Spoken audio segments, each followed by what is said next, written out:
Mr. Chairman, in Mandarin, please. 林伟杰、洪岳祥和严天宝议员提及新中关系的前景。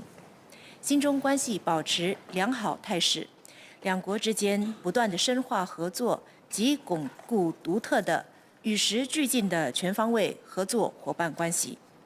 作为两国之间级别最高的合作机制，新中双边联委会 JCBC 也继续发挥作用，反映新中合作的广度和深度。在去年的第18届新中联委会，两国达成19项成果，囊括卫生、可持续发展、绿色经济、旅游、贸易安全等领域。我们在苏州、天津和重庆的政府间合作项目，不仅经受住时间的考验，而且不断自我革新，以支持两国的发展重点。今年适逢天津生态城开发15周年，正是两国更新合作策略的好时机。我们在数码经济、绿色经济以及电子商务领域的深化合作，将加强两国之间的数字连通性，促进进一步的商业合作，迈向更可持续的未来。正是本着这种前瞻性的精神，新中双边关系可以不断增强，惠及人民及企业。新中两国领导层交流频密友好。过去1年里，哈利马总统和李显龙总理分别与中国国家主席习近平和国务院总理李克强进行了面对面会谈。此外，我也在上周陪同维文外长到中国进行工作访问。我们也迎来中方的数个代表团，尤其是来新参加双边联委会的韩正副总理一行。这些面对面的交流是建立和加强互信的必要条件。随着中国对于抗疫方针的调整，相信我们今年可以全面的恢复面对面的交流和互访。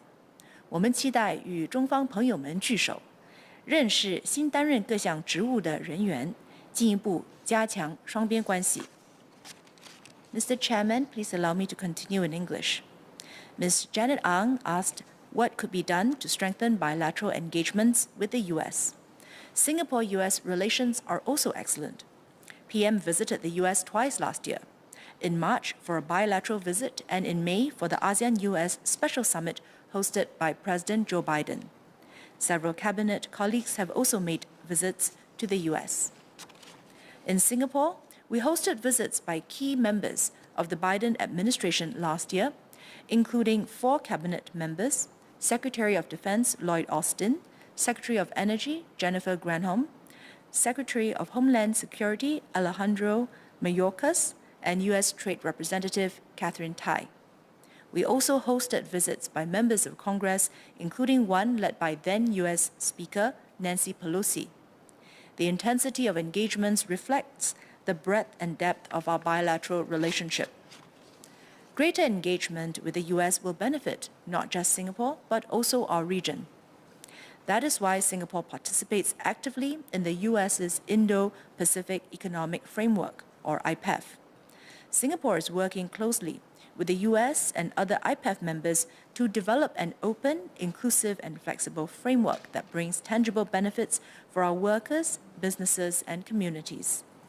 The U.S. is the chair of APEC this year and has chosen the theme of creating a resilient and sustainable future for all to build a more interconnected, innovative, and inclusive APEC region.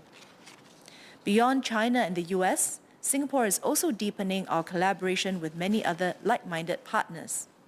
Mr. Gan Thiam Poh and Ms. Joan Pereira asked about our plans to strengthen cooperation with other countries and partners such as Japan, the ROK, the UK, the EU, and Latin America, and with emerging markets such as those in South Asia, Sub-Saharan Africa, and the Pacific Islands.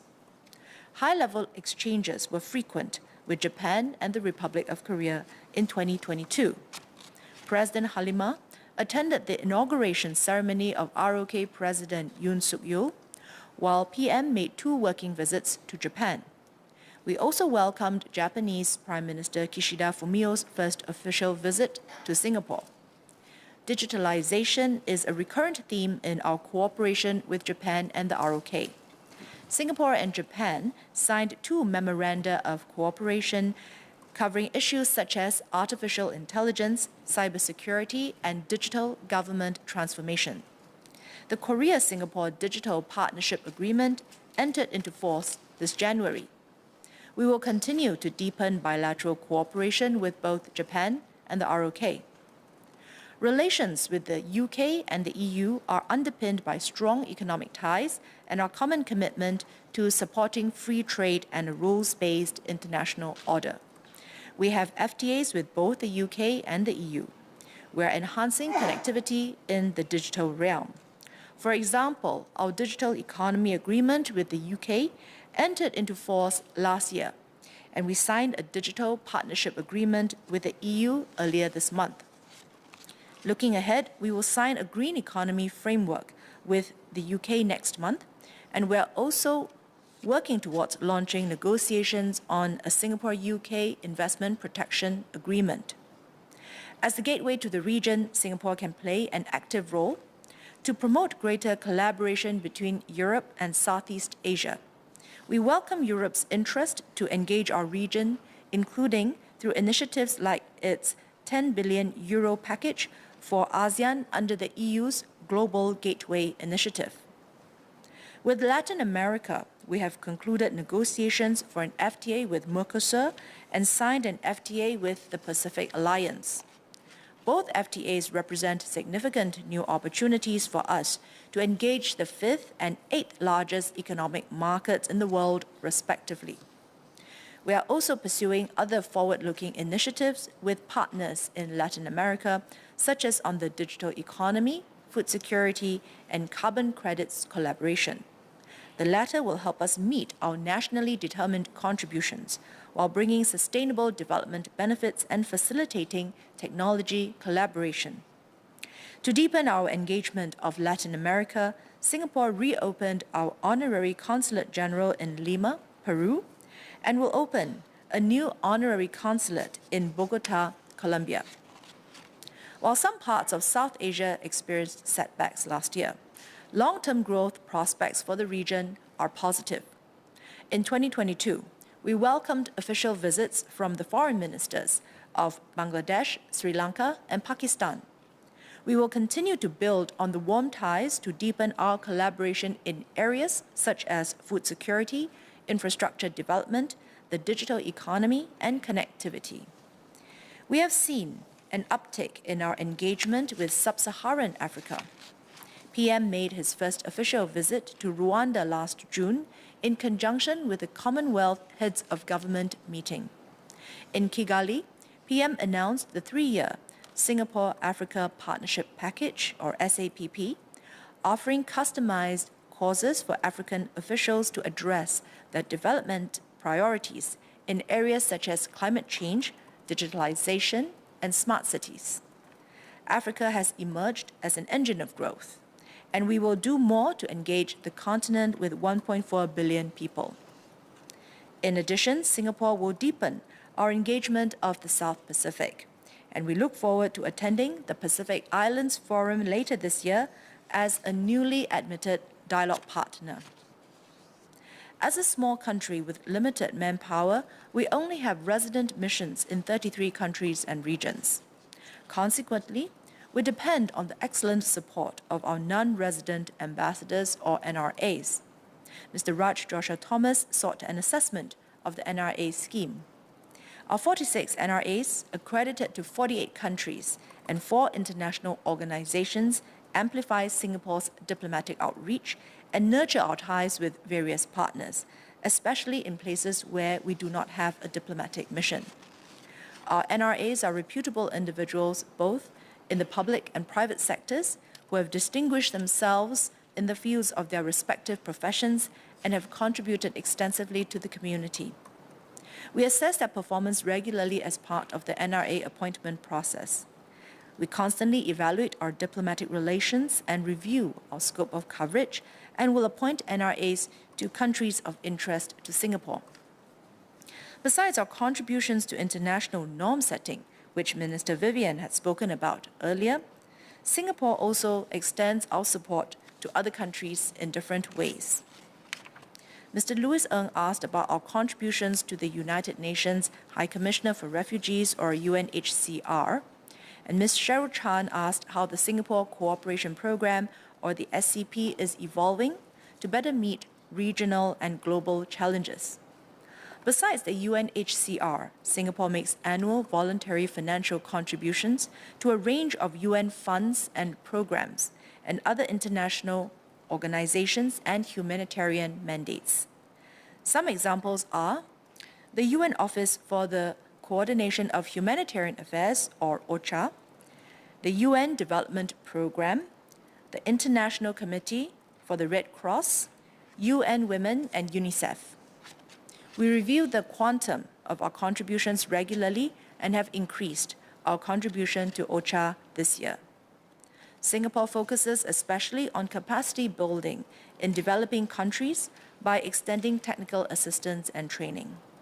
2022 marked the 30th anniversary of the SCP. Close to 150,000 foreign officials have taken part in the SCP, and we have continually adjusted our courses to respond to the evolving needs of developing countries. We refined our health-related courses to strengthen pandemic resilience and gave greater focus to digital transformation. We also launched a new sustainability action package to support the capacity building priorities of developing countries on sustainability and climate change. Mr. Liang Yinghua, Mr. Desmond Chu, and Mr. Cheng Sing Yao asked about MFA's consular assistance to Singaporeans. Singaporeans travel very widely and sometimes need help urgently. During the pandemic, we resolved to leave no Singaporean behind. Consular work is thus one of MFA's core functions.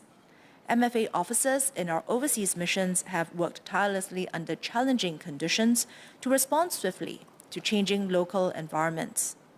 For example, our Consulate General in Shanghai partnered with the Singapore Global Network and the Singaporean community groups to distribute basic necessities to Singaporeans who faced difficulties in procuring these items during a period of strict COVID lockdown last year.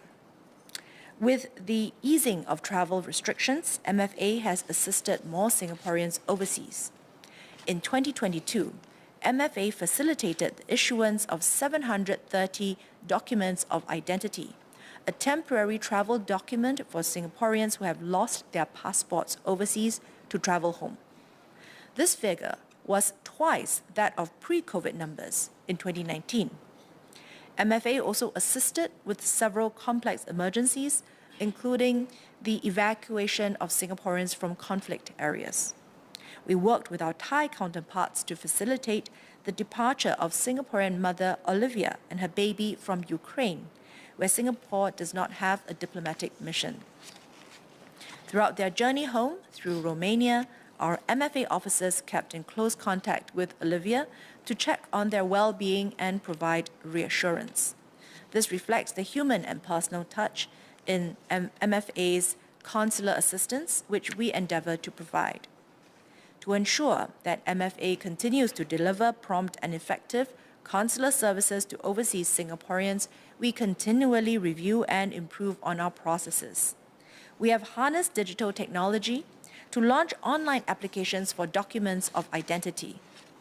We have also established a new consular corps of professional first responders to provide 24/7 consular response and assistance to Singaporeans. To help Singaporeans better prepare for their trips, MFA has embarked on new publicity efforts to raise awareness of MFA's consular services.